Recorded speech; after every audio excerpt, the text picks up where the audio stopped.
మా ఎన్నికల్లో విజేతలకు శుభాకాంక్షలు తెలిపింది జయసుధ ప్యానెల్.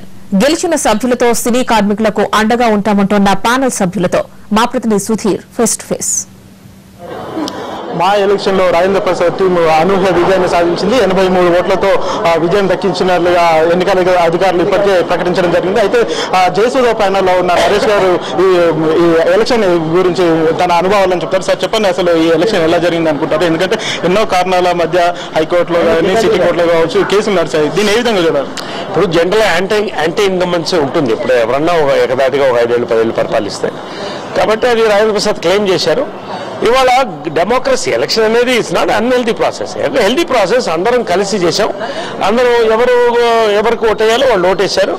రాజేంద్ర ప్రసాద్ గెలిచాడు, హార్టీ కంగ్రాచులేషన్స్. అదేవిధంగా సెక్రటరీ శివాజీ గెలిచాడు. మా సైడ్ నుంచి దాదాపు మా ప్యానెల్ మొత్తం గెలిచింది, ఇంక్లూడింగ్ వైస్ ప్రెసిడెంట్స్ ఇద్దరు, తర్వాత ఎగ్జిక్యూటివ్ వైస్ ప్రెసిడెంట్, తర్వాత ఇద్దరు జాయింట్ సెక్రటరీస్, ట్రెజరర్, మొత్తం మా ప్యానెల్ కూడా దీంట్లో గెలిచింది. అది కాకుండా ఎగ్జిక్యూటివ్లో కూడా మేమంతా చాలా మటుకు మా యొక్క ప్యానెల్లో చాలా మంది గెలిచాం. కాబట్టి ఒక గణనీయమైనటువంటి సంఖ్య మా ప్యానెల్ నుంచి కూడా గెలిచింది. కాబట్టి ఇది మా విజయం, ఇది ఎవరు గెలిచినా కూడా.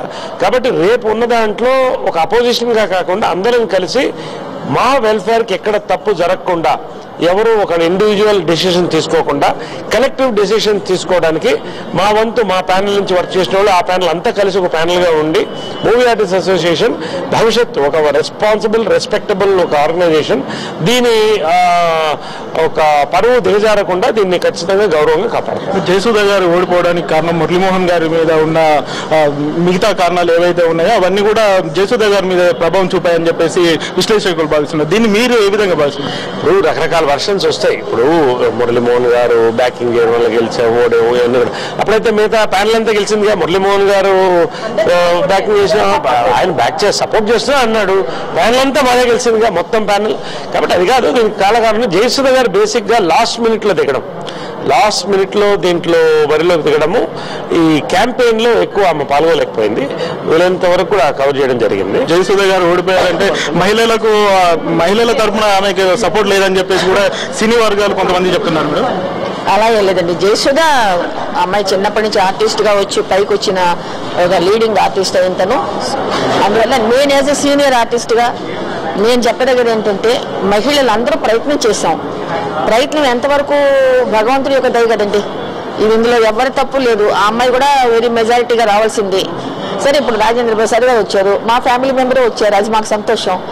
అందుకని ఇప్పుడు నరేష్ బాబు చెప్పినట్టు మేమందరం కూడా ఈ ప్యానెల్లో అందరూ చాలా మంచి మార్క్స్తో వచ్చామండి. ఎందుకంటే ఓటింగ్ చాలా బాగా వచ్చింది అందరికీ. అందువల్ల మేము కూడా ఈ మూవీ ఆర్ట్స్ తరఫున రాజేంద్ర ప్రసాద్ గారు వచ్చినా అందరూ కలిపి సేవ చేసి ముందుకు రావాలి. మా మూవీ ఆర్టిస్ట్ అసోసియేషన్ ఎన్నో విధాల ఎన్నో విజయాలు కలిగిస్తుందని చెప్పి పేరు తెచ్చుకోవాలి. అది రాజేంద్ర ప్రసాద్ గారికి కంగ్రాచులేషన్ చెప్తూ మా టీం అంతా కూడా మేమంతా కూడా కుటుంబాన్ని అందరూ కుటుంబంగా భావించాలని కోరుకుంటున్నాం. ఆర్టిస్టుల తరఫున మీరు కొత్తగా ఎన్నికైన రాజేంద్ర ప్రసాద్ గారికి ఏం చెప్పదలుచుకున్నారు?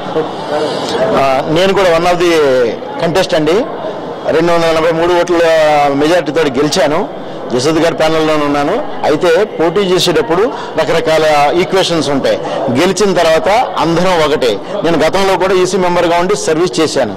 సర్వీస్ అన్నది ఎవరి విజయానికన్నా కారణం. ఇప్పుడు గెలిచిన వాళ్ళు కూడా సర్వీస్ చేయాలి మా అసోసియేషన్కి. చిన్న ఆర్టిస్టు పెద్ద ఆర్టిస్ట్ అని కాకుండా అందరికీ మా అనేది ఒక సంస్థ, మాతృ సంస్థ, మన అమ్మ లాంటిది. ఏది ఏమైనా మా కుటుంబ సభ్యుల్లోనే ఒక వ్యక్తి రాజేంద్ర ప్రసాద్ గెలుపొందారని, ఆయన గెలుపును చాలా ఆనందదాయకంగా పంచుకుంటామని చెప్పేసి ఇక్కడున్న సినీ తారలందరూ చెప్తున్నారు. కెమెరామెన్ వెంకట్తో సుధీర్, NTV, హైదరాబాద్.